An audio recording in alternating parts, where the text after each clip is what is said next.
Hi, folks. This video is about part 4 of your research paper, the personal conclusion that you're writing. Now, I would argue that this is the most important section of your paper because it's the culmination of all the research and writing that you've done already. So I do want you to go through kind of this 5-step writing process where you're going to brainstorm or invent some ideas, make sure you review everything that you've learned so far about your topic. You're going to make a plan, you're going to draft, you're going to edit, and then you're going to revise. All of those things to create the best possible product you can, to emphasize and show me, here's what I've learned, here's what I think after these weeks and maybe months of research. So let's start off with invention. So invention is number one, you got to make sure that you understand the task, and then you've got to gather ideas. So make sure you're reading and paying attention in this video to understand here's what I want you to do in your conclusion, and then we're going to brainstorm some ideas, review our notes, come up with some ideas of what we think and why. So the invention or kind of brainstorming activities that I'm going to suggest are that number one, you just start free writing, like start writing out your ideas. Here's what I believe after all my research, here's why I believe it. And know that as you just kind of get ideas out of your head, 90% of it is going to be rubbish. It's going to be throwaway. This is useless writing. It's not good. There's going to be a solid 10% of that free write that you could use and take and start to mold your final product around. List making is the one that I use the most, where I'm just kind of starting to list, here are all the ideas that I have. And then from there, once I have the list in front of me, I can start organizing and making a plan of how am I going to connect and write about these ideas. And then lastly, for my visual people, if you want to do like a drawing or a diagram or a word web, I highly recommend any and all of those. Flow charts, anything that you can start connecting ideas visually. Even if you want to like write all your ideas on sticky notes and start moving those around, that would be awesome too. So what we're going to do is I want you to press pause on this video for 5 minutes and do one of these 3 brainstorming activities to get some workable ideas about your perspective on your topic out.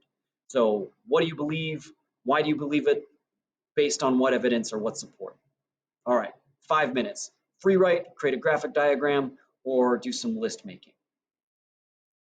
Did you do it? Sweet. All right, now that we have that list, we can start going into our next phase, which is the planning phase of our conclusion. So that's where we're going to identify maybe a structure or some organization that we can use in our final portion of our essay. So after brainstorming about your beliefs that you've reached both sides, you're going to try to organize those ideas into a rough structure. I'm not going to make you submit a final formal outline for this, but I really would recommend, and I may ask you to show me, like, how did you plan out your ideas, your approach to this writing? So that way you kind of have a focus and a goal with where you're going with your personal writing about your topic. So think through these ideas. What are you trying to prove? What's going to be the most effective evidence that you're going to use to prove your ideas? And then how will you effectively present that evidence?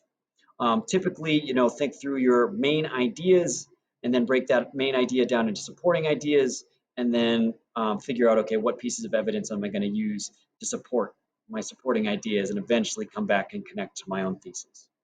So again, I'd recommend to take some time, look through your brainstorm, and start planning out an outline for your essay. And when you get to the idea of, like, what is my main idea, I am going to be really looking for you to develop your own personal thesis. So thesis is a statement that makes a claim, and it must be arguable, it must be supportable, and it must be specific, because this is ultimately going to be the most important sentence in your entire paper, right? Where you're finally saying, hey, here's what I believe. It's going to guide the purpose. It's going to guide the organization, the structure. It's going to narrow the reader into understand, like, here's specifically what this entire paper has been leading up to and what it's going to try to prove in this last section. So I'll give you an example of maybe a development that I would go through when I was creating my final thesis statement for my personal conclusion. Maybe I did a research project on the education system in America. And as I was getting into it, I noticed that part of the failings of American education system was due to, like, low income, or maybe a lot of schools didn't have access to technology. So my thesis might start with, like, American schools are in sad shape. It's way too broad. It's not specific. And I could get a lot more. It's arguable, Like I could say, no, our American schools are great, but it's not specific. It's going to be hard to defend. So then I'm going to revise this once. So low-income schools are not equipped with up-to-date technology. Again, that's better, but I can keep pushing this. So I might go through 2 or 3 revisions to get to something really specific that I can zero in on and really focus on supporting in a concentrated way. So low-income schools without up-to-date computer labs fail to prepare students for college and the workplace in a world increasingly dependent on computer literacy.